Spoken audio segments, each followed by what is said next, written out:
صل على سيدنا محمد الفاتح لما أغلق والخاتم لما سبق ناصر الحق بالحق وهادي إلى صراطك المستقيم وعلى آله حق قدره وقدر العظيم. بسم الله الرحمن الرحيم. صلى الله على سيدنا محمد وعلى آله وصحبه وسلم تسليما. الحمد لله رب العالمين، أفضل الصلاة وتم التسليم على سيدنا محمد وعلى آله وصحبه أجمعين. ورضي الله تعالى عن هذا السادة التابعين وعلماء عاملين وأئمة أربعين مجتهدين مقلديهم إلى يوم الدين. أما بعد. الحمد لله رب العالمين.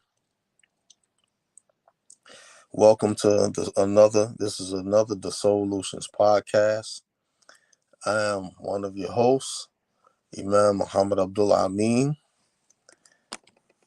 along with Amir Khalil, Abdullahi, brother Saleh, Mujeeb, and Imam Malik Robinson.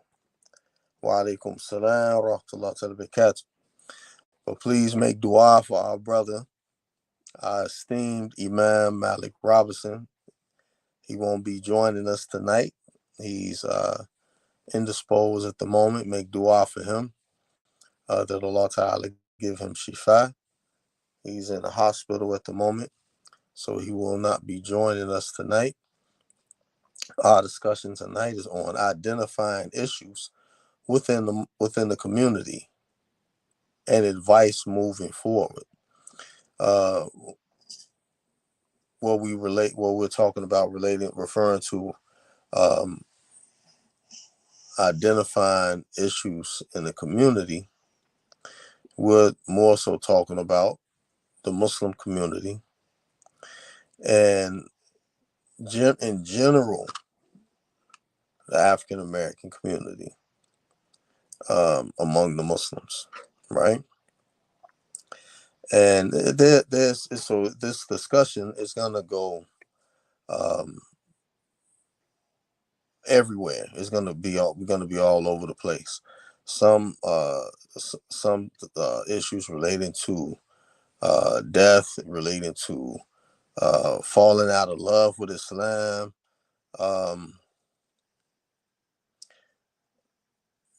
brotherhood, suhbah, camaraderie, learning knowledge, seeking knowledge, applying knowledge. We're going to be all over the place. So, inshallah ta'ala, one of the issues I wanted to talk about, basically hit on, and it's the reality of death, right? Allah subhanahu wa ta'ala says, more or less to the effect of,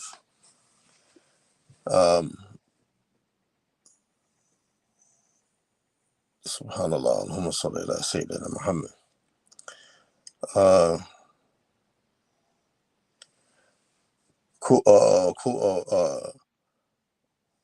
Kullu nafsin dalikatul maut.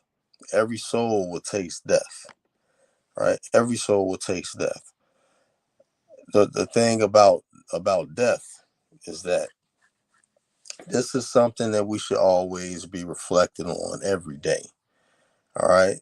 If not every day, then once or twice a week, because we get news of people dying every day. Muslims returning to Allah, non-Muslims, and it's a reality. It's a sign that our own death is coming up next. Our time is coming up, and when you see individuals, they trying to do good, they trying to get their life right, they trying to be consistent in their practice and in their worship and all of the acts of ibadah and all of the good deeds. Their many of their main focus is the fact that Allah subhanahu wa ta'ala may take them at any time. It's their mere thought of death that encourages them towards doing good. Now, Allah subhanahu wa ta'ala is the one who's in control, who gives the servant the ability to do good deeds because he blesses them to do good deeds. Um, and he assists them in doing good deeds. You look at when you have a particular practice and you do this practice consistently or religiously every day. Oh, as you in your consistency, Allah subhanahu wa ta'ala makes it easier and easier for you to do this action and possibly increase in this action. The flip side, when you look at the statement of Ali ibn Abi Talib, Qaddamallahu wajhu alayhi salam, he said that when Allah subhanahu wa ta'ala decides to uh, punish a servant, he removes from the heart of the servant the desire to make tawbah. And when you look at that statement from Ali ibn Abi Talib, Qaddamallahu wajhu, the individual who Allah Ta'ala removes from the heart to make tawbah, what Allah Ta'ala does with this individual. He removes the desire to make Tawbah, and then this servant, he continuously does bad deeds, he does sins, and he or she doesn't have any realization what is going on, why they can't break away from sinning, why they can't break away from sinning. Not only can't break away from sinning, but they also can't break away from or avoid doing the sins that incurs not just incur the anger of Allah, but it incurs the la'na, the curse of Allah Ta'ala on them. All right? For example, you have Muslims that drink alcohol. You have Muslims that use all other types of intoxicants, and they seem like they can't shake it. Um, you look in their behavior along with this indulgence. They indulge in many other things too, and they can't shake it. They don't know why they can't shake it, and it does not mean that the individual don't want to do good. It's just and it does not mean that person, that the individual think that because they can't shake it that it's perfectly okay or there's nothing wrong with it. They know they many of them, they know something is wrong with it.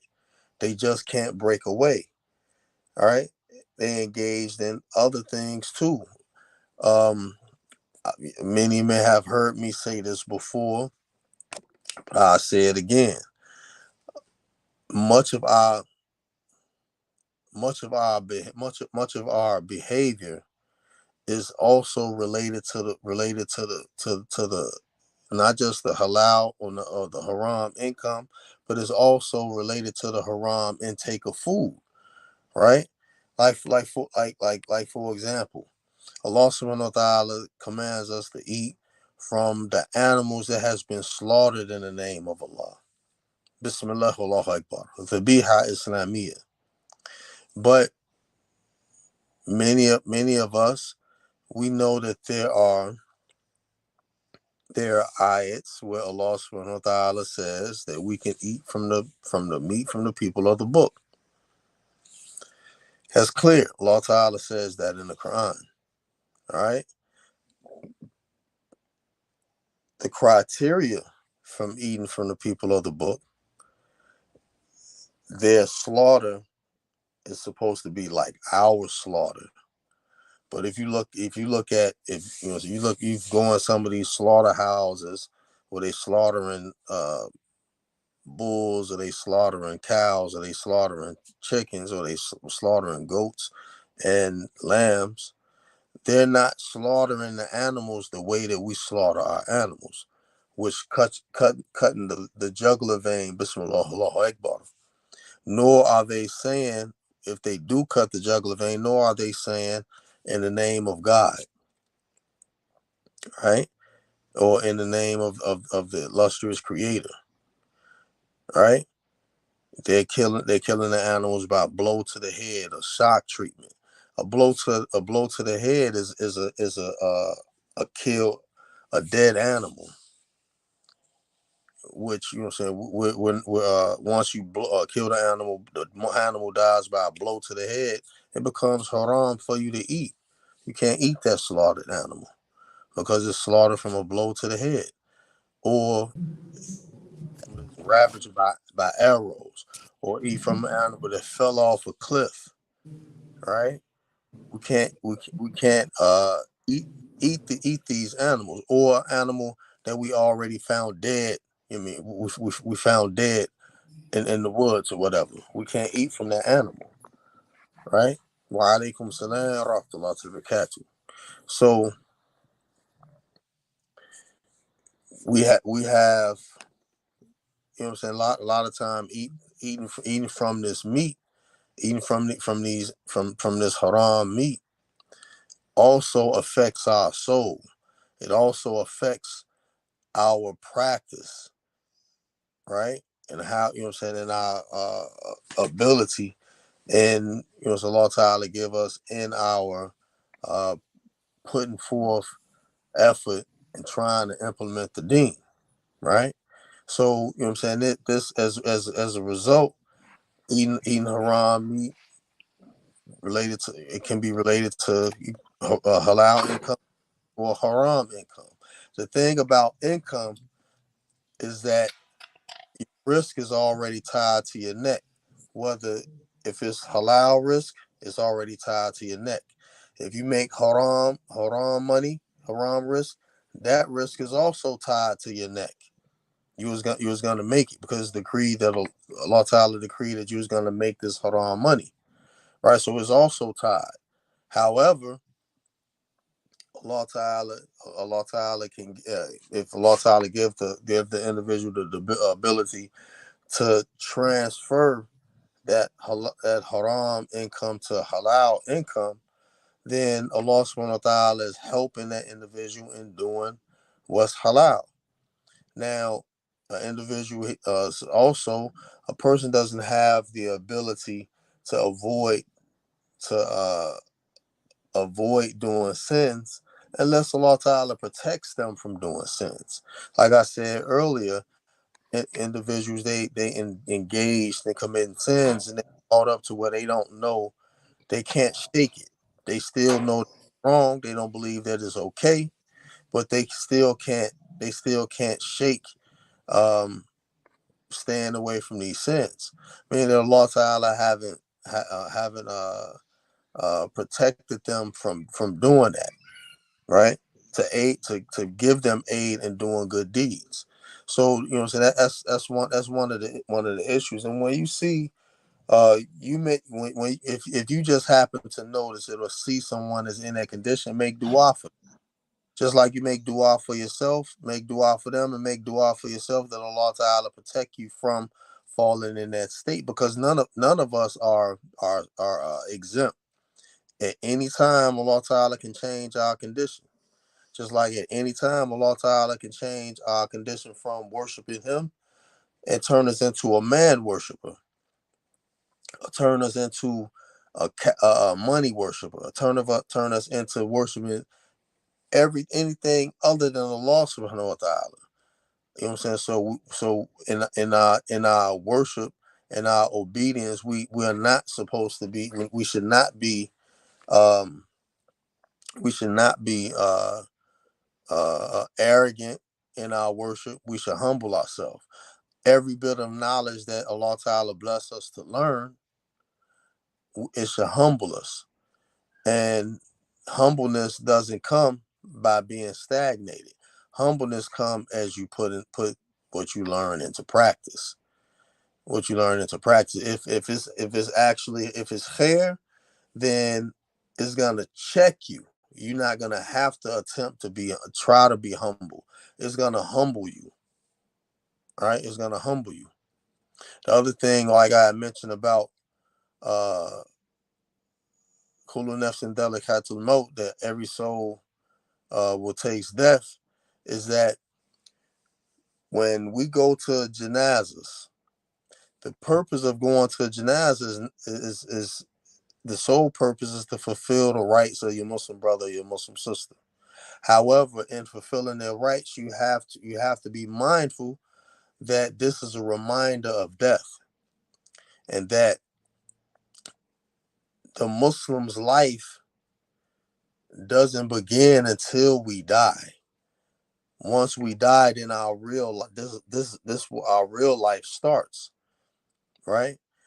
Doing putting in work in this life, learning, practicing, studying. All of this is a dress rehearsal. This is a dress rehearsal for the reality that we're gonna soon face in the barzakh and in the hereafter, right? When a lot of times I might be sad when someone dies, right? Especially if it's someone that I know, but I'm not sad because they died. I'm sad because, and I may cry, but I'm sad and I may be crying because I knew what the individual who died, how they lived their life. I know how they lived their life. I saw how they lived their life.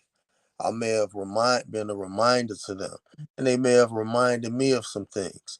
However, that one thing that I know about an individual, that I know I know how they live their life, is that they've also expressed to me their being remorseful and sorrowful, and they been engaged in istighfar and everything. You follow what I'm saying?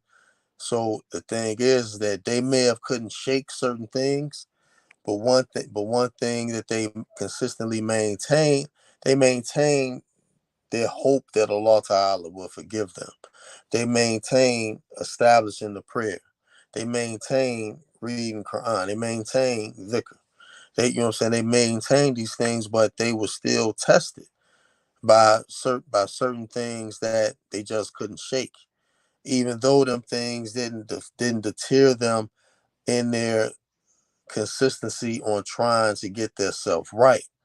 Allah subhanahu wa ta'ala just took them in that state, in that condition. Some of our conditions are beyond our own understanding, and some Allah Ta'ala may give some of us the ability to understand what state that we're in, and that motivates us to try to work, try to get better. All right, to try to get better. And believe me, none of us have any idea what really awaits us in the barzakh, what really awaits us in the hereafter. We just know of based off the samiat, the things related to the afterlife that we're gonna be looking to face. But the reality of it, but the reality of it, we have no idea. None of us have no idea what our state is with Allah subhanahu wa ta'ala. Outwardly, we may be fasting, praying, giving sadaqah, paying zakat, making hajj, making umrah, and with Allah subhanahu wa ta'ala, outwardly we're Muslim, and everyone see that we're Muslim, but to Allah ta'ala, we may be kuffar, or to Allah subhanahu wa ta'ala, we may be munafiqs, right? One of the things that always stuck with me was when this brother said, it's a student of knowledge, I'm not going to mention his name. He has said that if you can get past the individual that you see in the mirror, if you can get past that individual, then you can get past a whole lot. And what he meant is that you're looking at the individual in the mirror and you asking yourself, why am I doing this? Why am I seeking knowledge? Why am I trying to memorize Quran? Why am I giving dawah? Right? Am I doing this to please the people so that they can say things about me? Or am I solely doing this for the pleasure of Allah subhanahu wa ta'ala? And that's something that all of us are faced with. We all are faced with that challenge and that test, right? Because the some individuals, you may not know anything about them, but they're due diligent and they're consistent in their ibadah. They're consistent in their dhikr. They're consistent in their memorization of Quran and recitation of Quran. but you don't know anything about them, and they're not talking about them, and they're not talking about themselves, nor are they putting themselves up on the pedestal. And then you have individuals that they're actual individuals that influence other people. They influence other people, whether it be their knowledge or their characteristics or their behavior or their reminding through their actions. They influence other people, or the name that they had before Islam. And Islam was not was they Allah Ta'ala didn't just guide them to Islam, but Islam actually saved their life. It saved their life. Many of us are not are not real. Islam didn't have that effect on us to where it saved our life. You know what I'm saying? Many of us, we looked at Islam as changing from Christianity or Judaism to Islam. Some, you know what I'm saying? Some people, Islam changed their life like it changed the companion's life. Wa alaikum salam wa rahmatullahi wa barakatuh. Like it changed the companion's life. You know what I'm saying? And Allah Ta'ala raised many of the companions up to states to where Allah subhanahu wa ta'ala says, Radiallahu anhu wa radu an. That Allah Ta'ala is they are pleased with Allah and Allah is pleased with them. The other thing too is that none of us knows who Allah Ta'ala has taken as his wali, as his sincere friend. So you know what I'm saying? You don't know who it is. These are one of the things that Allah Ta'ala has hidden. He has hidden his wali. He has hidden the time of the hour. He has hidden Laylatul Qadr. You know what I'm saying? These are one of the things that Allah has hidden. So you know, so we have to be mindful of many of these things. And that's just a few of the issues that I wanted to touch on. That my brother Abdul Mujeeb chime in. Assalamu alaikum wa rahmatullahi wa barakatuh. Wa alaikum salam wa rahmatullahi wa barakatuh. Alhamdulillah, what's going on, Aki? How you feeling, man? Alhamdulillah Rabbil Alameen, man. I'm good, man. Yeah, mashallah, it was beautiful, and you know what you was talking about. Um, as we see, what the title is called, the discussion on identifying issues within the community, right, and advice in moving forward.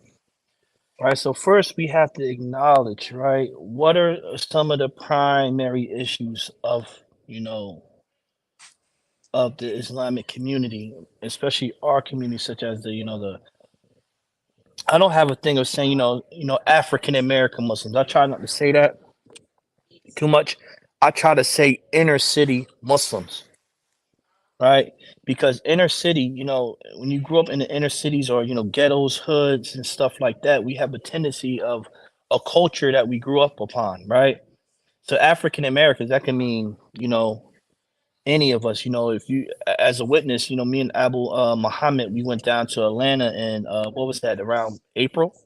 No, it was June. We went to Atlanta in June, and some African American communities are thriving.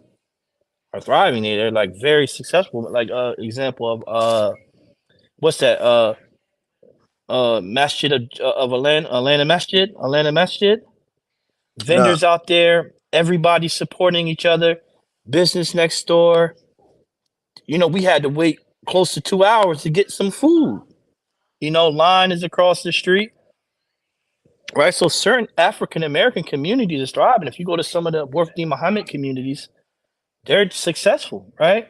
But if we want to talk about inner city Muslims, this is a different topic, right? Because we're battling our nafs. We're still battling, holding on to what we knew of, the customs we knew of in the dunya, and the customs we know of according to what is Islam, what it legislates. And this is the thing, right? So we have to understand the problem when it comes to the inner city Muslims. One, I would like to speak on. One is that we still have what we say: 1 foot in, 1 foot out. 1 foot in, 1 foot out. Right? We still want to be Kufi rockers, right? Kufi rockers to ski masks underneath the kufis, if that makes sense, right? Makes sense to you, Abu Muhammad? You got a Not, ski mask underneath the kufi, yeah, it makes sense. right? It makes sense, right? So I want y'all to put that image of what I'm saying. You know, the ski mask is identifying now. You know, I call that the Pusheisty syndrome, right? That's the Pusheisty syndrome, right? Because that's what they call it, the Pusheisty mask. That's the thing, right? But you have the kufi and the ski mask underneath the kufi, right?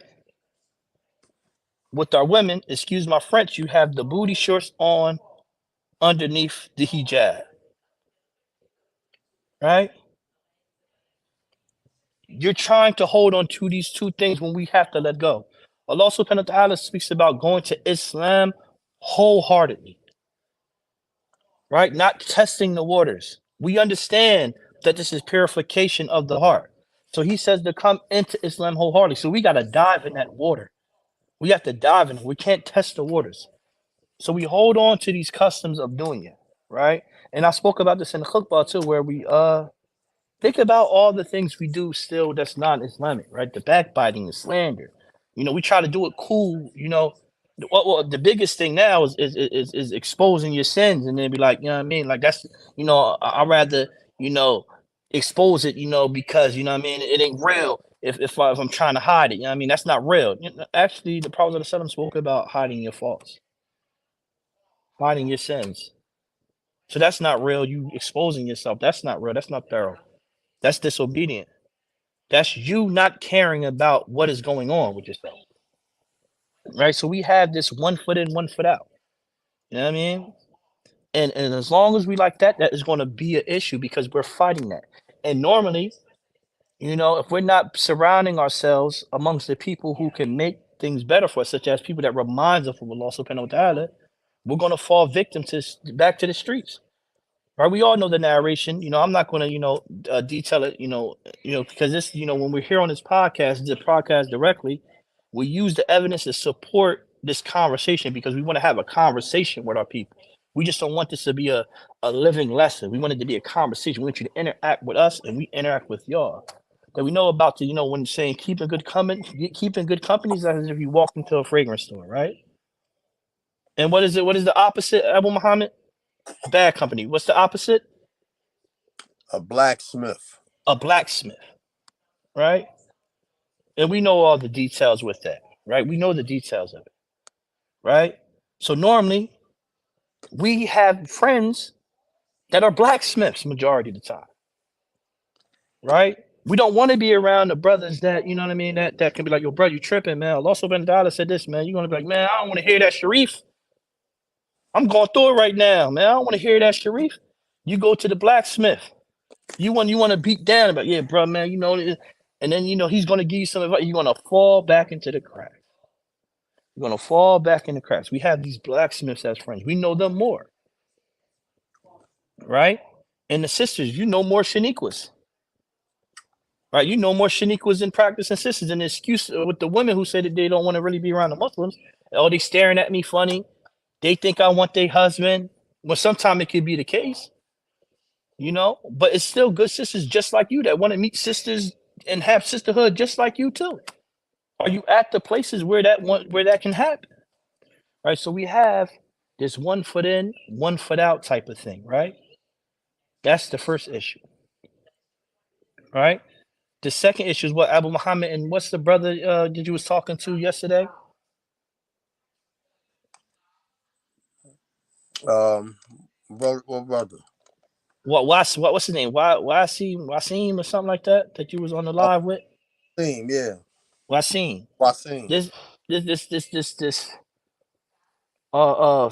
this feminist type of group thing and this independent woman type of thing, right?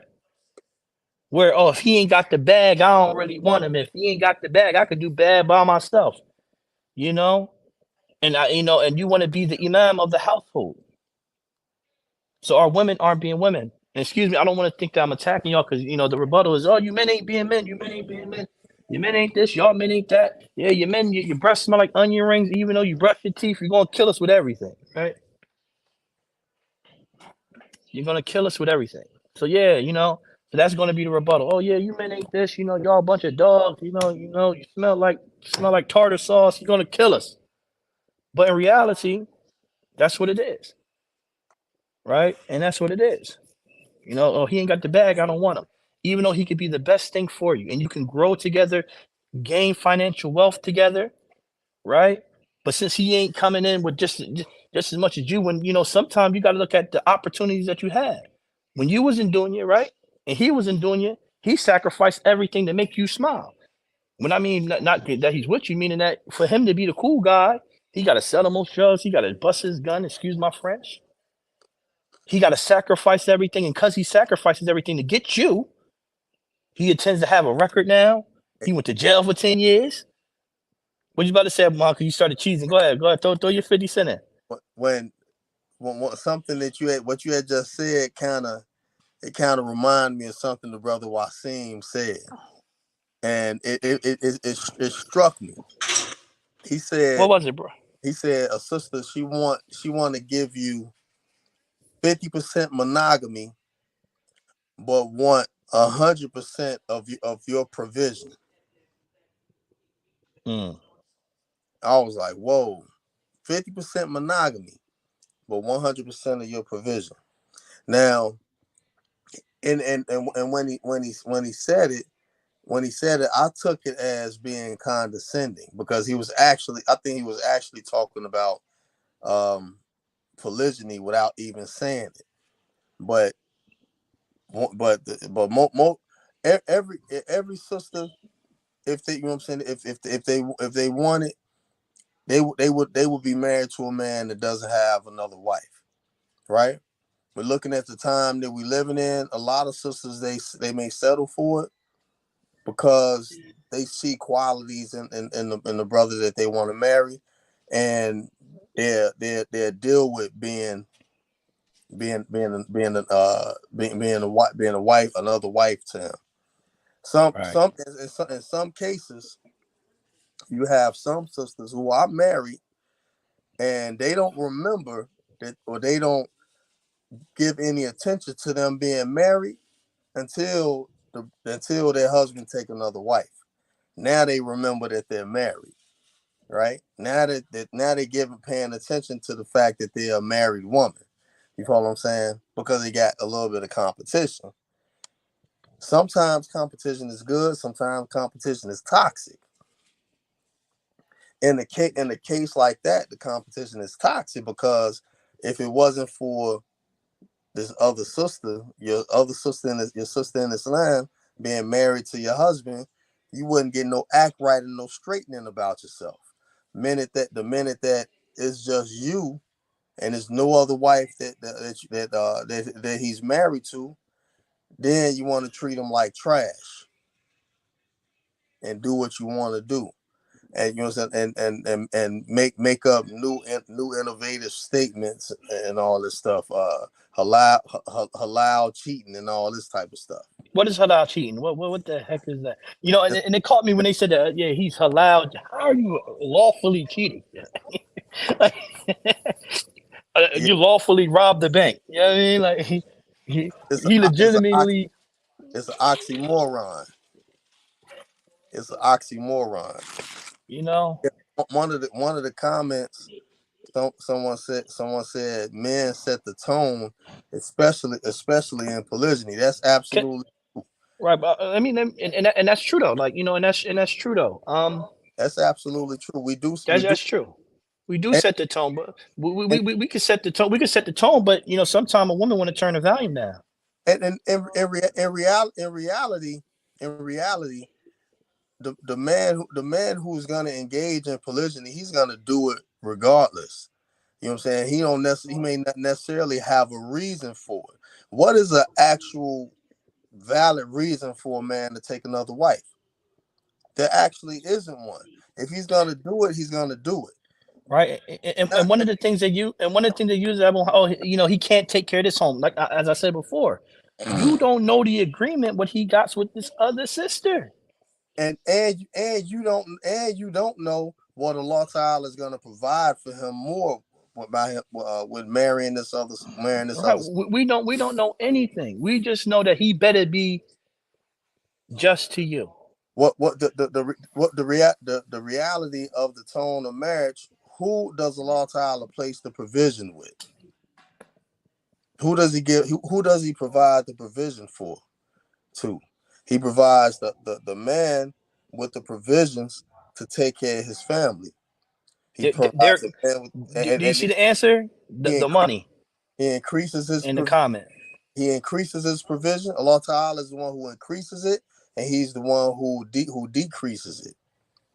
Like this is every time. See, this is why I don't like getting into this polygamy, this co-wife stuff, But right? Because the first thing is money. but see, All the time is money.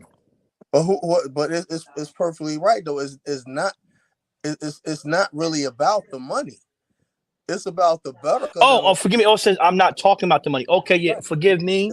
I read it wrong. I was in Yeah, defense mode. I'm sorry. it's actually not about the I money. mean, in regards to the flow of the family. All right, respect. Forgive me, whomever made that. Right? Because I read it wrong. I thought you said I'm talking about the money. Forgive me. No, it's not about. See, they Yeah, absolutely. yeah. I read it wrong. Yeah, I read it wrong. Me, I read it wrong.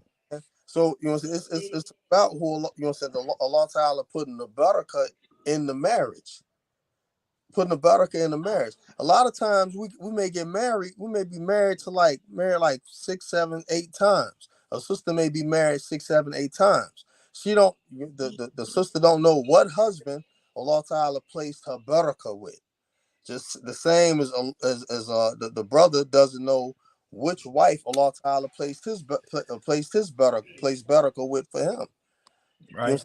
so it's something that all of us in general should be seeking Allah Ta'ala's barakah in our relationships. One of my ex-wives told me some years ago. She said when when love is removed from the marriage, the barakah Allah Ta'ala placed in the marriage leaves with it. Right? So, Now here we go. Now here we go, Abu Muhammad. I wanna ask you this question real fast, and I'll get back to in our culture now, right? Culture now, and I'm not talking about a generational gap because this culture now, the social media era, everybody's affected by that, right? How fast is love removed from the marriage now? And I'll get back to what I was saying. in, I in, want you to answer that. in our era right now, I don't think love ever really even enters the marriage. Mm.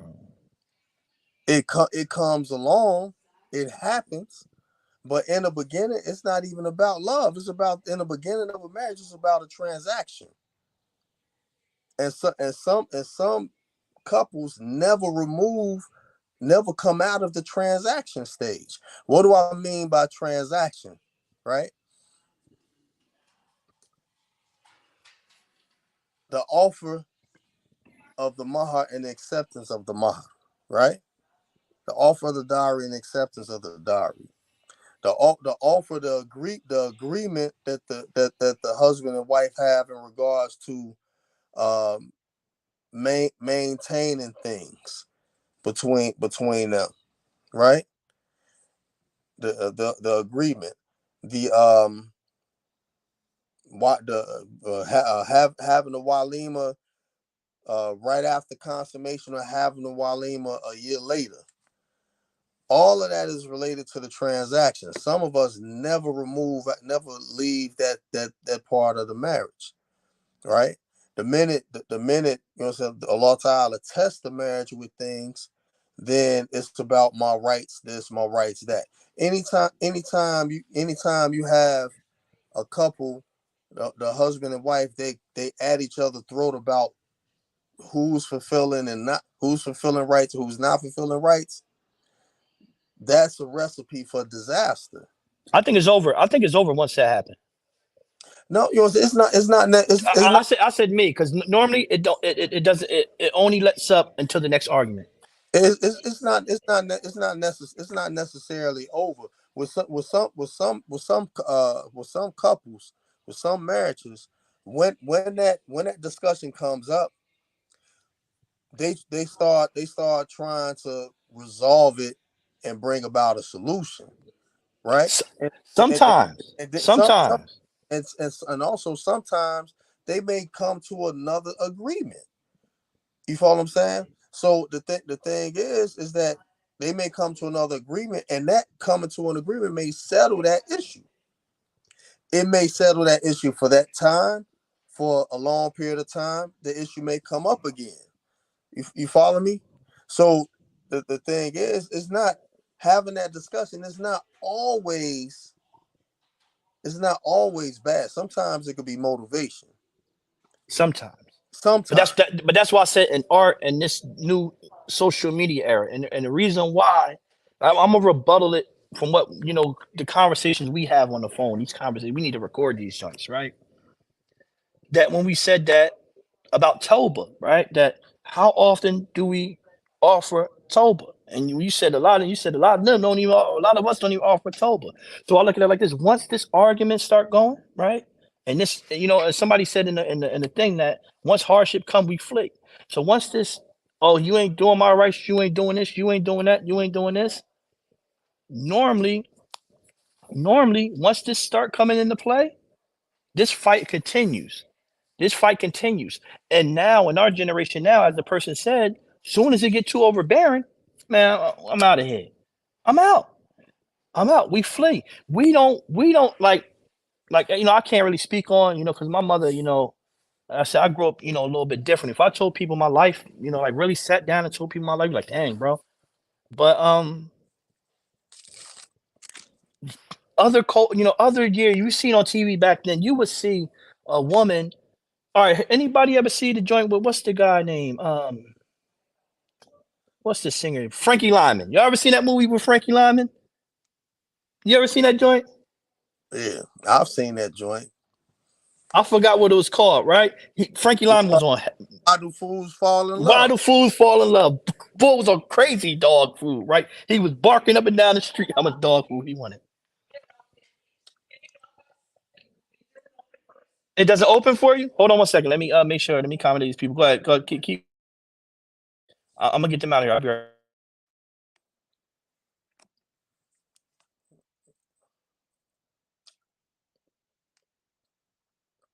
Well, a lot, that's absolutely true. You know what I'm saying? Many people come into a marriage with an exit plan already set up. They may even come into the marriage along with the exit plan, with the argument that kicks off their exit plan. Sometimes it works. Sometimes it works. Sometimes it don't. You have some people that's married. A sister may have a husband. He will not argue with her, right? She'll try to purposely start an argument with him, and he'll divert the argument. And there's some wives that the husband there purposely start an argument with her, and she'll divert the argument, right? Now, so when you have a mind state set like that, to where you want to start an argument, that's chaotic, right? Normally when the argument starts, that's when you go into your order and structure mode, system order and structure mode, to where it diffuses the argument. You reach an understanding and the decision, and y'all keep moving forward. Some people they get into marriages, and they don't have any intention on staying married for a long time.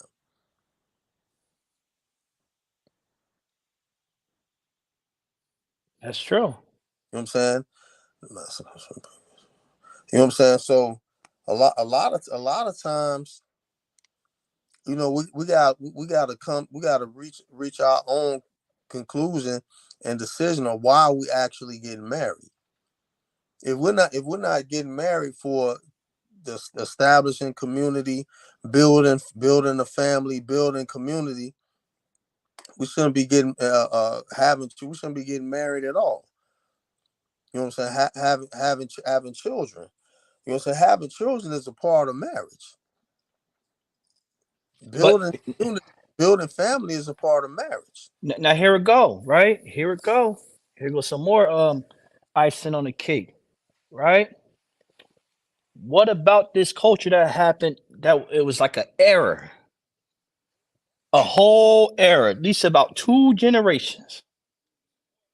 As soon as you had a bad baby daddy, oh, you got your tubes clipped, tied, and burnt. How many marriages now can consist of creating family with another husband now? Right? Now that you got your tubes tied, not even just tied, clipped and burnt. You can't ever have another child. So how do we go into a marriage, right? And I want the sisters to ask this, right? And don't give me the cliche answer of, well, he shouldn't marry that sister, right? Because then nobody should marry a person, right? I want y'all to answer this. How do a man go into a marriage like that when this woman got her tubes clipped and burnt, and now his obligation is to take care of a family that's his that may be rebellious against him? How do you go about that? I want y'all to dive in your shoes with that. I want y'all to dive in our shoes and think about that. Kids that may be rebellious, a man that can't create a family with this person, but is in here trying to be imam to a family that may not even want to listen to him. Right? I want y'all to give me an answer for that one. Right? Because this goes on. There's a lot of women here that got they tubes tied. Some got it for medical issues. May Allah subhanahu wa ta'ala bring y'all unity to that. And the man made the man have sabr with that. But what about those who had that bad baby daddy? Like, I ain't having no more kids. I'm getting my tubes tied. Yes, it happened in our culture. We all from the ghetto. Yes, it did. It was at least 2-3 generations of that. Right? Well, how do you go into a marriage with that? Right? And these is problem things. But the prophets of the Salem told us to what? To marry a woman that's what, Abu Muhammad? That's fertile. That's fertile. Marry a virgin. That can create families. It's about communities. Right? Nowadays, a woman say, I want to marry a man and want to travel the world with him. What if he ain't got the money to travel the world? Every man is in the top, in the boy Andrew Tate word, top G. Every man ain't top G. Some man is a hardworking man, got a couple dollars, can get the bills paid, got some money for a haircut and shoes, and you okay. Right? So how do we go about these type of things? Right? And I want y'all to, I want to see the answers in the comment section, and not to jump, to something else. Because now we see these are the problems. What did we speak on? That we got our 1 foot in, 1 foot out. Right? And then we spoke about the feminist things, about the people playing different roles in marriages, wanting to quit. Right? And the next thing I wanted to talk about with the brothers, right, is what? When I said that we're falling out of love with Islam, period. We're falling out of love with Islam. It seems like Islam is not good enough for us anymore. When in reality, we're not good enough for us. We don't really want better. We're used to being that same old person from the block. We won't really want to change. You know how many times, like I had sit downs, sit downs I had where women said, take me for who I am. I am who I am, and I ain't changing. I said this, and I'm like, whoa. But what about if I said, yo, I'm a dog. I like, I like, you want to marry me? You marry me. I'm going to do that to you every chance I get. I'm a dog. You ain't going to be able to trust me at all. Now you're gonna be like, bro, come on, man. You ain't gonna be good for the next person. Is that not the same answer you should, that you should be doing? That attitude should not go in. We're falling out of love with Islam. It seems like it's not good enough for us anymore. In reality, we're not good enough for us. We're not trying to change. We're not trying to learn traditional Islam. Traditional Islam. Right? Learning the proper things that make us a better person than what we was yesterday. We're not learning traditional Islam. What we're learning is the same thing of, oh, he a op. Oh, he go over there. Oh, they go to Masjid Uthman Dunfodio. Abdul Mujeeb go to Cuba school. He go to Palmyra. They upon Bidah. Everything they do is bid'ah. They believe Allah exists without a place. They follow a school. They follow a set. All these type of things. Right? So that creates division too. So now you got that in your heart the whole time. Oh, he this, he that, he this, he go here, he go there. That's all you're talking about. Oh, what I can do. Oh, yeah, man. Look at you. Look where your pants is at. Anything above your ankles in the hellfire. You going to the hellfire, okay? Yeah, he wearing his pants like that. He must go to this masjid. They must do that. They goofy Sufis over there. That brother Abu Muhammad, he thicker too much. He thicker at least about 20 minutes while you driving in the car to work. Right, hey, but I'm saying that you know how they would look. I'm looking like alhamdulillah, that man thicker. That man keep his tongue moist. That's an outrod. Why I can't talk to nobody while I'm doing it. All right, you get what I'm saying? So now you already got this hate. So now it's like all you know is hate. Listen. Oh look, he don't listen to Fawzan. He don't listen to the students of knowledge. He don't listen to the talib al-ilm. He don't listen to the students. He don't listen to Abu Hassan Malik, Hassan Somali, Anwar Wright, Jamal Finch. He don't listen to them brothers. He don't know what's going on. So now you got all this in your heart. All this in your heart. And then you're like, dang, like, man, why ain't nothing really changed? I'm looking at people, I got this crooked face. I'm still mad. I'm still bitter. I'm still angry. And then guess what? The burnout happens. Now you back chasing Johnny and Pooh Shiesty. Now you back in the Pooh Shiesty syndrome. So now with these things stated, Abu Muhammad, right? Let's go back to the first one, right? Brother got kufi on in the mask. Shorty got pants. Booty shorts underneath the hijab. How do we fix that? Where do we go from there? And then we'll go from question to question from these three things. Where do we go from there? How can we fix that part first? Having one foot in, one foot out from each aspect.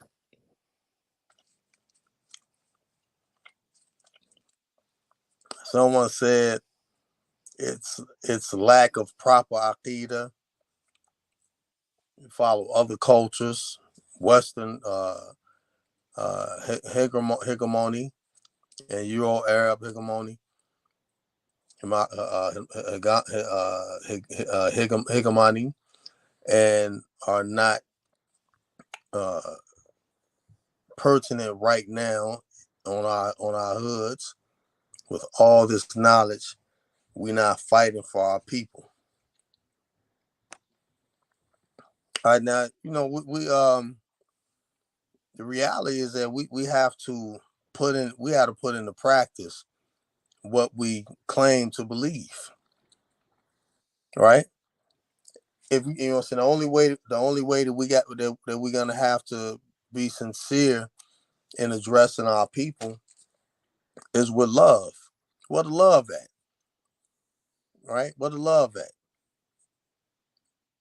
Something happened to it. So I remember a time where I used to hear where you can't Shafi can't marry a Hanafi, a Maliki can't marry a Hanbali, and all this nonsense, right? But so we're supposed to marry Muslims. You know what I'm saying? Or a Wahhabi Salafi can't marry a person of Bid'ah, right? Or Ahlul Sunnah can't marry a Salafi, right? These people are Muslim though. We're supposed to marry a Muslim. You know what I'm saying? At the least, a person can be a person of innovation, right? But that's the outward state that we're dealing with. Allah Ta'ala guide all of us. You know what I'm saying? As the reality is, you're not marrying a Christian or a Jew. You're still marrying a Muslim. You know what I'm saying? Brotherhood and sisterhood is obligatory It's obligatory. I mean, we have rights on each other as Muslims. Do we really internalize that? Do we really live the hadith narrated by Anas ibn Malik radiallahu anhu? لا يؤمن أحدكم حتى يحب لأخيه وما يحب لنفسه. None of you truly believes till you love for your brother what you love for yourself.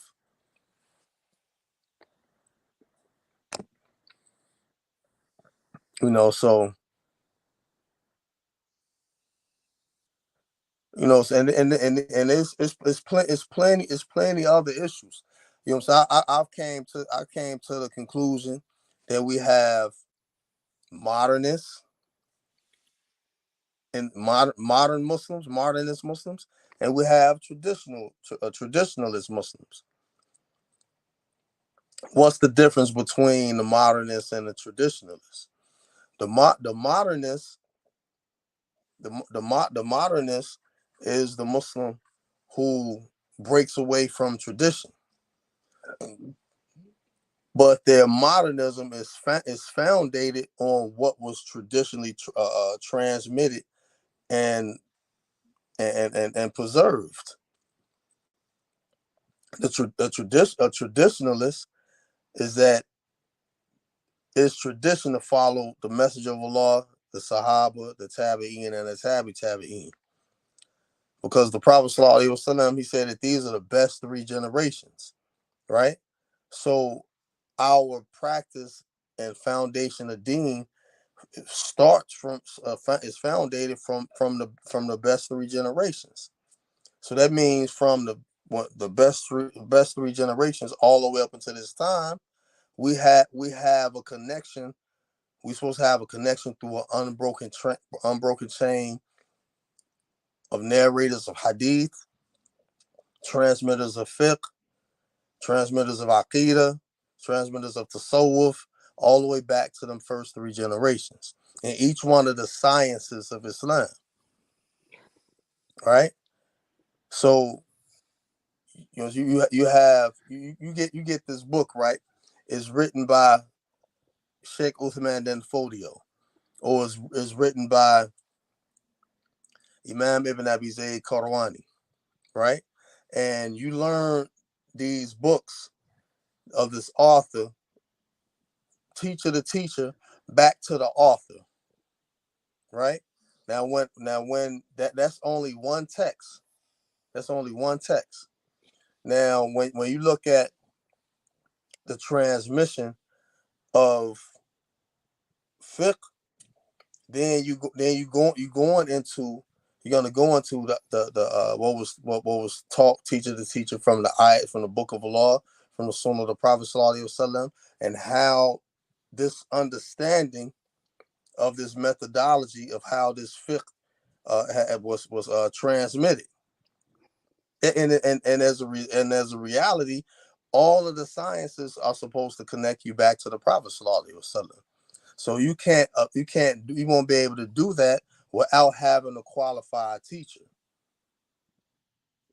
You won't be able to do that. If you know what I'm saying, if you could make the claim, but in reality, you actually disconnected. You're cut off from the root, and you cut off at the top. You transplanting your ideas into Islam. This is the explanation of the modernists. That I don't need a teacher to teacher connection. Yes, you do.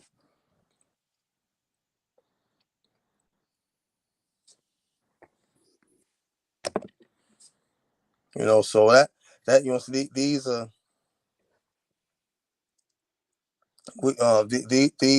these are a few more issues. And in reality, what I'm saying, the real solution for all this is that we have to internalize what we learn, what we're learning.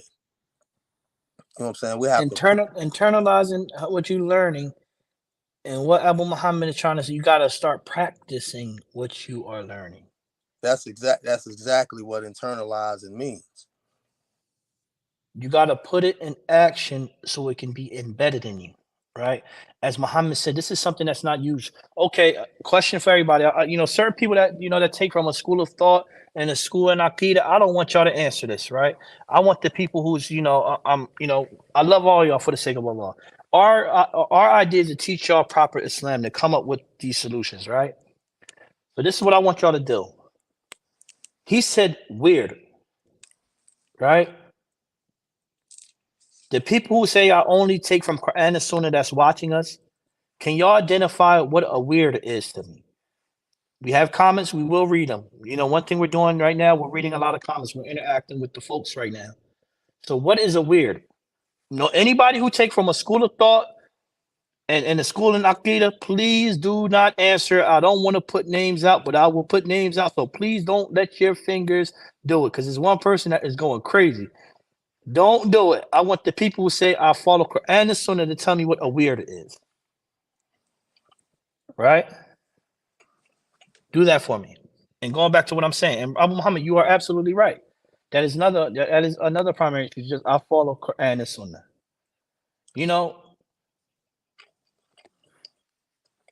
Our religion is more than that, right? When you say that, you're only issuing yourself to the scholars that's pushing that. You're only stopping at the scholars that's pushing that.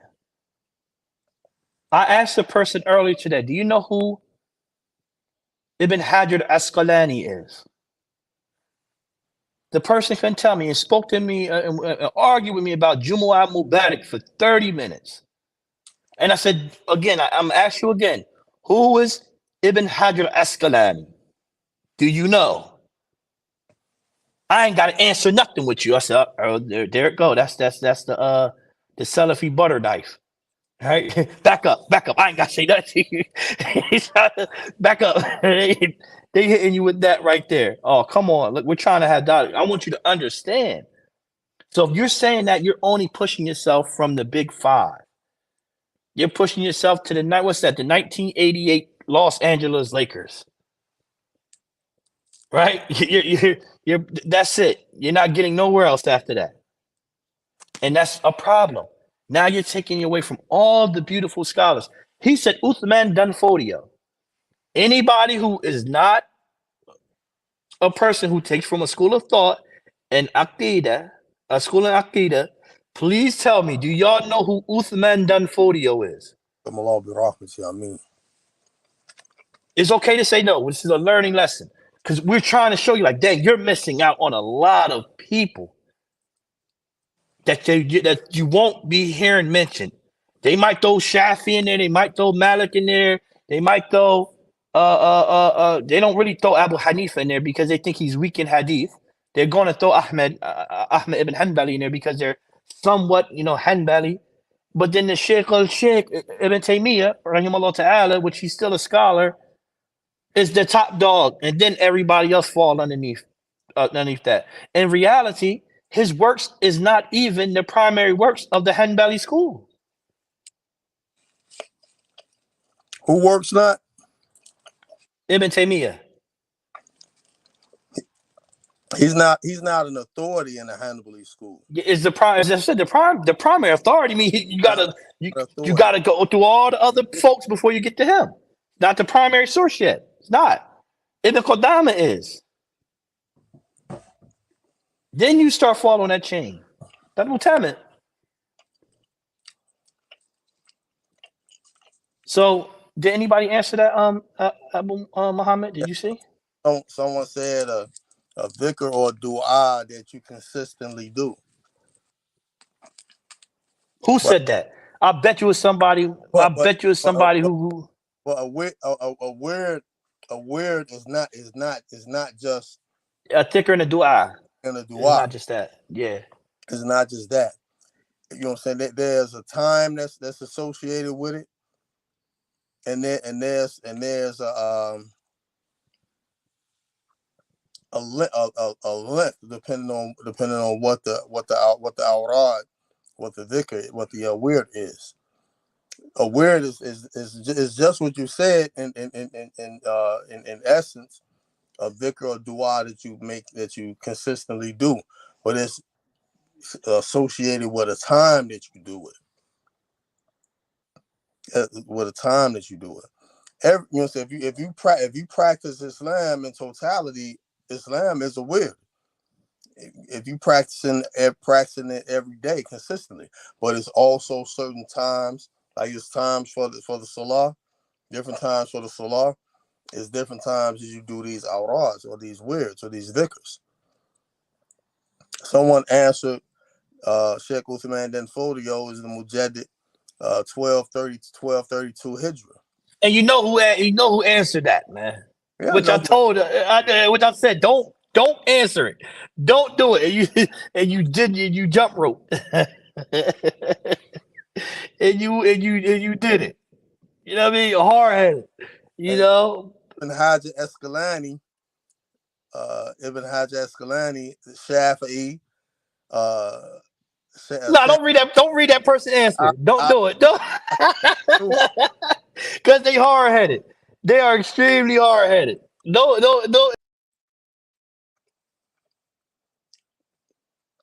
Alhamdulillah Rabbil Alameen. Ain't nothing wrong with that. Get them answers out. You know what I'm saying? Mujaddid 1232 Hijra. Get them answers out. He was Maliki, Ashari, Sufi. I didn't. But what kind of Ashari was Sheikh Uthman Den Fodio the Ghulam Allah bi Rahmati Ameen? What kind of Ashari? Was he? Yo, did he fall? Yo, did you fall out of the chair? Yeah, I gotta spin twice. Viral. Oh, yeah. Yo, did anybody record this? Oh, it's recorded, so it's gonna be on here. All right. So, what's Saleh to go to Allah bi Rahmati Ameen? What was he a Ashari that engaged in Kalam, or was he Mufawwid? Or was he an Ashari that's Mufawwid?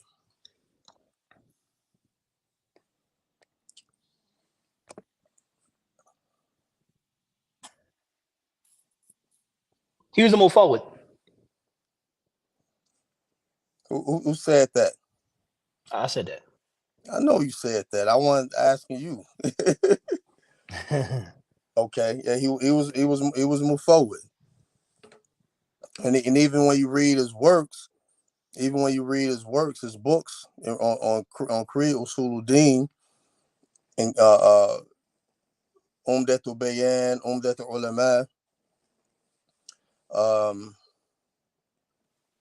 Kifayatul Mu'tadin, he only deals with tafweed, the ayat, the hadith, and that's that. He don't give any explanation. You know, so.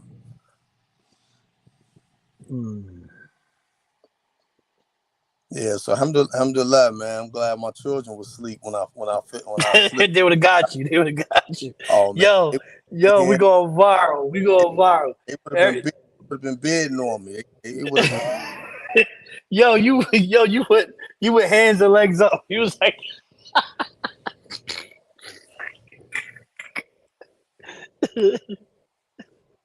they really gonna bid on me when they see this recording. you see that Khalil Ahmed said, it would have been a wrap.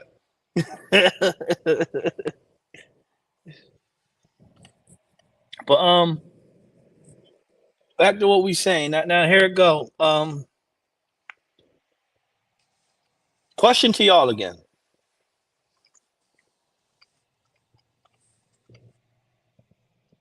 Because there's a lot of problems, as we said, right?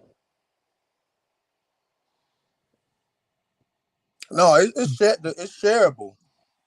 I just shared it on my page. Yo, on my page. I'm gonna cut and paste this though. I hope I can. if you're I'm gonna on try to save it. YouTube, if you're on YouTube, like, share, and subscribe to the channel. Hit the notification bell, and you can share it from YouTube to your Facebook page. Yo, do y'all think we involve kids enough? And do you think our kids care much about Islam than we do? And when I mean kids, right, I'm speaking of if you have kids, do they care as much? And do their kids have much? Because these are all your kids, your grandkids, your great grandkids. These are your kids, right? So, do you think your kids care as much about Islam than you do? And do you think they care at all about Islam?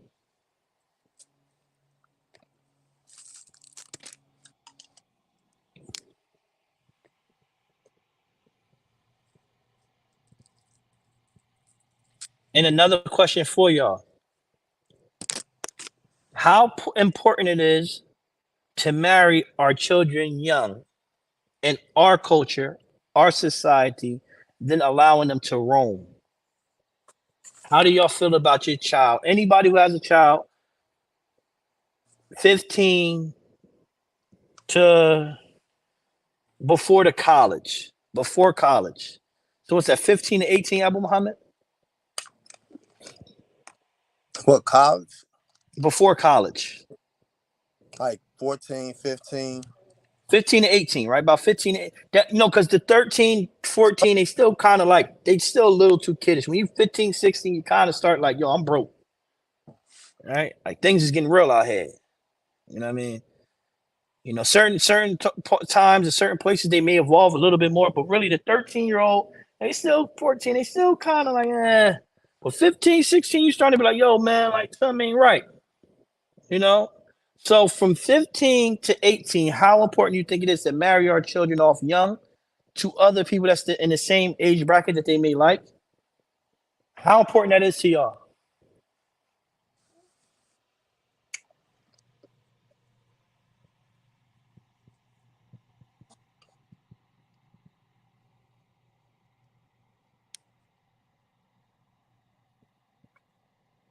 Kids will get involved when they know that there's a fight, and when they see our Deen and Muslims fighting for our rights, they will join in. Culture now is conceiving their marriage because the cost of living keep many from halal relationships.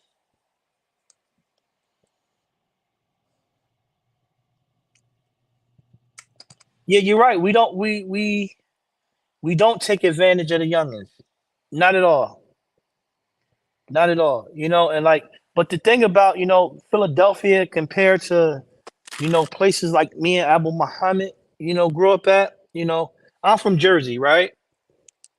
New Jersey has, a big gang culture, just like Chicago, Los Angeles.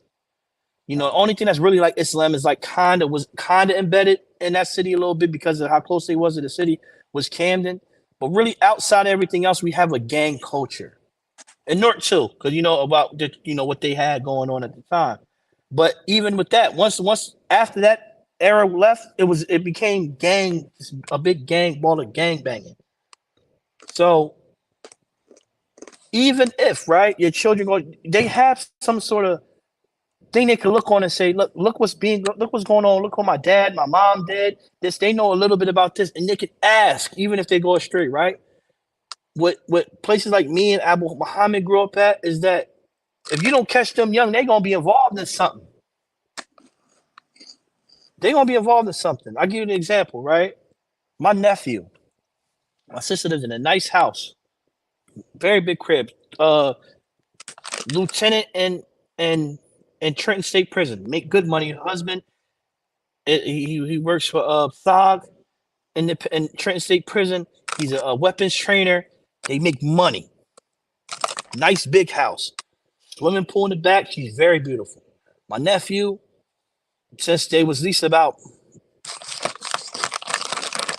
8, he lived in a nice big crib, nice thing. Don't even know what the ghetto looks like. He never grew up there. Found out, carries a gun. He run with Grape Street Crips, and he live in the burbs. But that just shows what is going on in the culture of this gang banging era. especially in environments like me and Abu Muhammad came from. Philly, y'all got man got this block beef, but they still got man Zamashid around the corner. My name is Ahmed. My brother named Bilal. My sister named Fatima. Right? Where we at, where I'm at, I can't say because Chicago has a little bit of foundation Islam as well. Where I'm at, you don't meet nobody named Ahmed unless you're in North. Anything else? Oh, that's what you call it, son. Yeah, man. He's sex money murder. Oh, yeah, that's what you call it, son. Yeah, he run around with the roller 60s. Oh yeah, yeah. He G shine. Yeah, them young boys over there G shine. So you're right. We don't take advantage of the kids, but Philly, y'all have the opportunity to bringing them together, right? Y'all have the opportunity. Take anybody that's from Philly, take advantage of that. Or live in Philly, take advantage of that. That these kids still know a little bit of Islam. That they might, they might be running around, but like, yo, I'm gonna go pray. They might know, they might understand still a little bit. But let's say, man, they gonna look at you like, man, that man praying. Look at Aladdin. It might geek you up in Jersey. Look at Aladdin. He out here praying on his rug right here. It's different. So yeah, we don't really take advantage of that. How you feel, Muhammad, that we don't take advantage of the 6 to 16-year-olds range? No, we don't. Well, you look at also the time that we're living in now is not like 3 decades ago or 4 decades ago, right? It's not like it used to be. I remember, and I'm gonna use myself as an example. When I was young, right, in the street, I was still make my prayer. You know what I'm saying? I'm on the block. I go break away, go make wudu, make my salat. The boys come looking for me. They see that I'm praying. Like, man, he praying. Now, at that time, it wasn't, you know what I'm saying? I didn't know how much of an effect that I had on a lot of them guys that I was with. A lot of them now, years later, they Muslim. They Muslim now. And it was like, I would like do things like talk, give dawah verbally, a little bit here and there, but I wasn't really full fledged because I had 1 foot in the deen, 1 foot on the banana peel, right? And I was out there on the block with them. So the thing is that the guys that became Muslim, one thing that they, when I've talked to them, they remember that I was still trying to maintain during that particular time when they met, around the time that they met me. You follow what I'm saying? So, and I was young. I was a married man too. Because my IB, he wasn't like, what I'm saying? He was like, you ain't bringing no bastards, what I'm saying? Giving me no bastard grandchildren. You know what I'm saying? So it was like a lot of my children, they took on that tradition, right? And so one of my Ibns, he got married right out of high school. My daughter, she got married right out of high school. My oldest daughter. You know what I'm saying? So when they had they started their families, they didn't, only my Ibn knew that I got married young. My daughter, she never really like asked or talked to me and her mother about, so when did we get married? You follow what I'm saying? So my thing is this. Like with any of my children, I got younger children, I got older children. I would encourage them getting married 13, 14, 15, stay in the house with me. You know what I'm saying? Understand that, you know what I'm saying? So that they can avoid zina, because they may not be mentally ready to be in a marriage, to be a husband and a wife, but they all mentally ready to smash. They mentally ready to fornicate because this is what they dealing with in peer pressure. This is what they see on social media. Everything in our time is sexualized. Right. Not Everything is even that. Not even that. I'm gonna let you go back in. But how do a young man find out? He reached puberty. He wake up from a wet dream. Well, it's many different signs of puberty.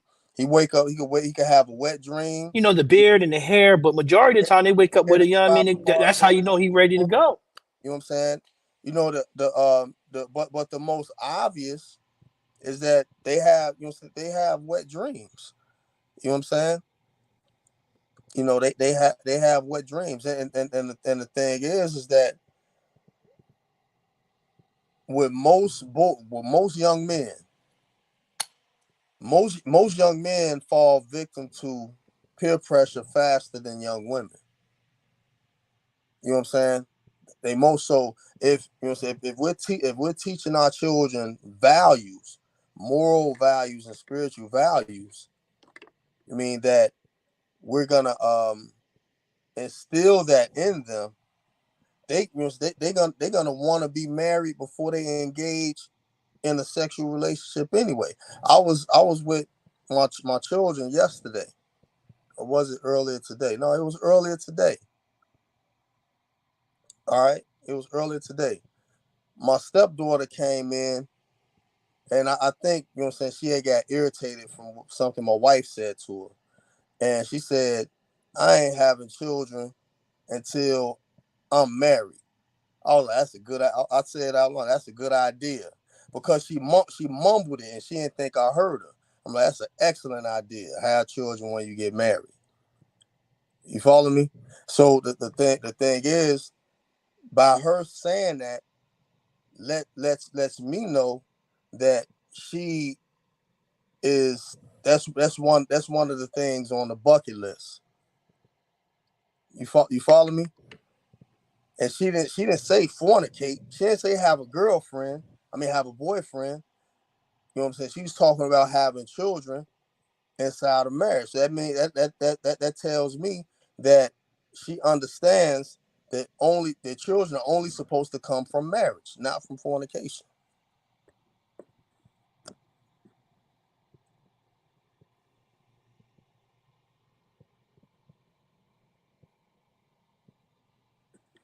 That was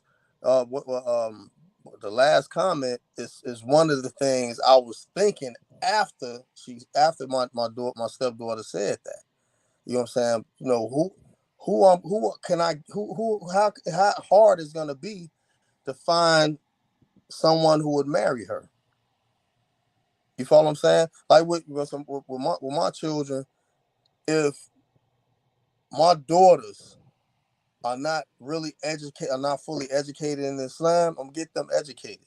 If my sons are not fully educated in Islam, I'm gonna educate them, right? Because I'm not gonna marry my daughter off and she don't know how to be a wife.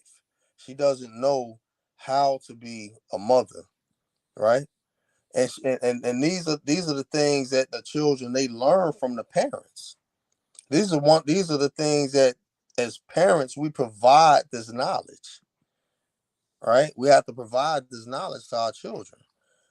You feel what I'm saying? And we have to instill in them the value of being married. You know what I'm saying? We have to instill the value of being married. Just like um, we have a marriage market value, we have a sexual market value as well. You follow what I'm saying? So anything that's related to a marriage is related to pleasing Allah subhanahu wa ta'ala and following the sunnah of the Prophet sallallahu alaihi wasallam. That's why I said in the post one time, adultery and fornication is not. I said adultery and fornication is the sunnah of shaitan. It's not the sunnah of Allah and His Messenger sallallahu alaihi wasallam. That you know what I'm saying? What I meant in that I wasn't saying that shaitan fornicated. I was saying that shaitan is the one who encourages fornication and adultery. That's what I meant by that. That he encourages fornication and adultery. You know what I'm saying? And you look at when you look at a marriage that starts from fornication, or two people fornicating, they end up getting married to each other. They started everything all wrong, on the wrong foot.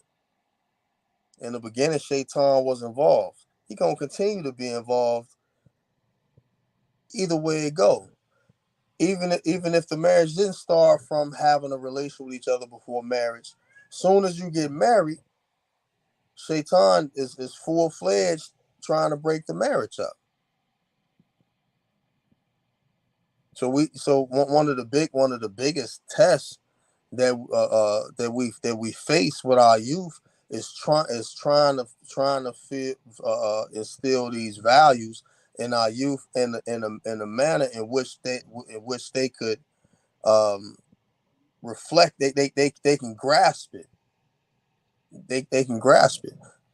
So like one of the comments said, a lot of them are not mentally mature to even be spouses, to even be husbands or wives. We got to look at what's more important.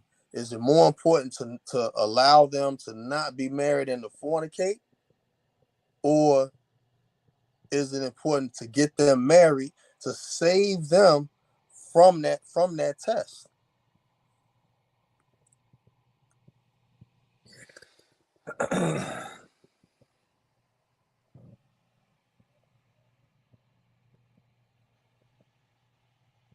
What anybody saying? What they talking about? Yeah, they going in. They're Let me going. start from my brother. All right, one somebody said if we don't get our kids to fall in love with the masjid, they will be lacking in many things. My brother C.D. Idris, he said, I don't think it good to marry off young Muslim children in America due to their immaturity level of many of them. What I'm saying is it all depends on the maturity level of the child. And another person says this is why we need to establish communities around the masjid, become the village to raise our children. I agree with that too. The Sahaba were young. We say we love the Sunnah, but we are neglecting having the youth, having the youth uh, imitate them. All right, so we live in a time where we wake our kids up for school, but not for fudging. That's also true. It's kind of funny because every time I would get up for Fudger, my youngest wakes up with me. She wakes up with me, and what I'm saying, even though she's like 2 years old, she'll see me on the salat rug, and she'll get down on the salat rug with me and make the movements. What I'm saying, and make the movements. But really, she's out of the bed because she felt me get up. Uh, Someone says the list goes on. SubhanAllah. Someone said because we try to place our kids in the realm of thought that's not real life for them. When there's an issue in the hood, they know and are up in it. And today's Muslims have lost their reality connection. Also, they going in the comments. Marry them to save them. Real talk. All right. What example do they have? Most of them is single or divorced and involved in gender wars. All generations must be taught based upon what they have lost in the time they are being reared. I think it is a part of a part on our parents too. We don't give them good examples to follow. That's true too. That's true. So it all resorts back to us being the message that we bring, us internalizing the deen, internalizing what we have learned and what we practice. You know what I'm saying? What we know, putting it into practice. So that we can be the example.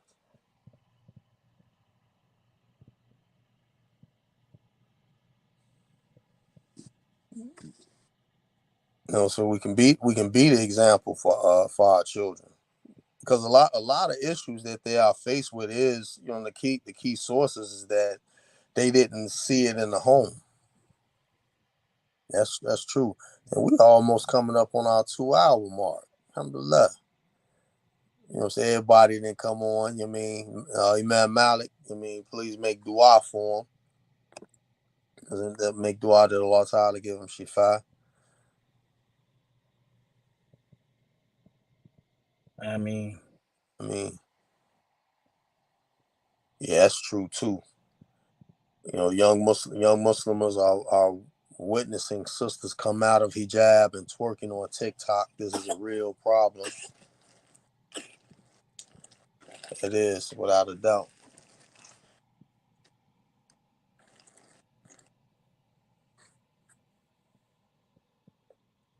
Yes, it is. So you got anything to add, man? nah, I'm good. All right, so inshallah, man, take us out with a dua, man. Man, I'm trash at du'as. You the guy. Man, make dua, man. I ain't letting you off, man. You don't be mad at yo. So chat, you see I taking it out on me. Dude, everybody see how he taking it out on me? He taking it out on me. Do y'all see that, right? They ain't in this peanut gallery.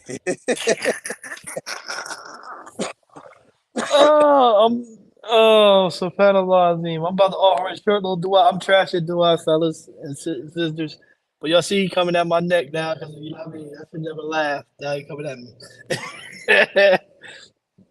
Oh man, hold on. Talk crane at before they learn math and whatever. Inshallah. Inshallah ta'ala, quick little dua. أعوذ بالله من الشيطان الرجيم بسم الله الرحمن الرحيم ربنا آتنا في الدنيا حسنة وفي الآخرة حسنة وقنا عذاب النار ربنا لا تزغ قلوبنا بعد إذ هديتنا وهب لنا من لدنك رحمة إنك أنت الوهاب ربنا ظلمنا عنا أنفسنا وإن لم تغفر لنا وترحمنا لنكونن من الخاسرين.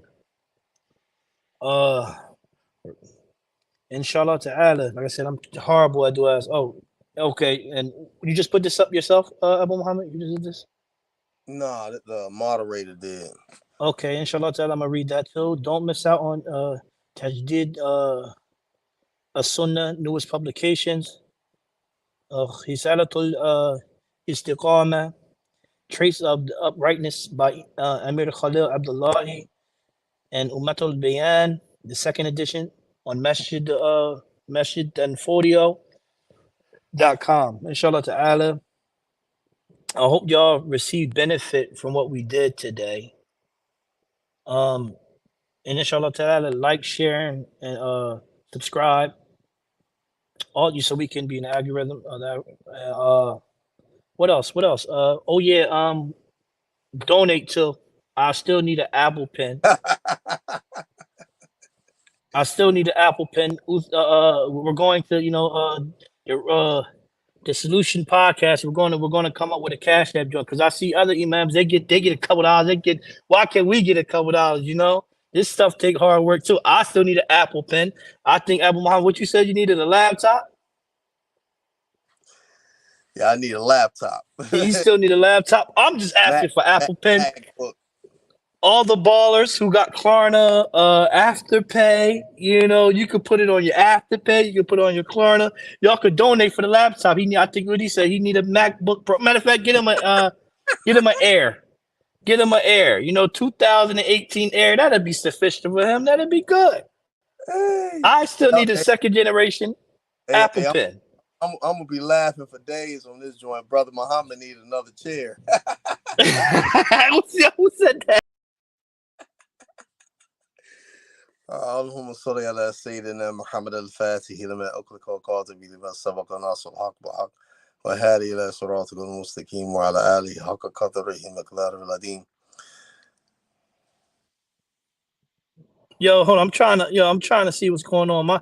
My thing is like, I got y'all on my prayer list. No, donate. Brother Muhammad need another chair. Who said that? Who said he need another chair? I'm gonna read it. I'm gonna be petty.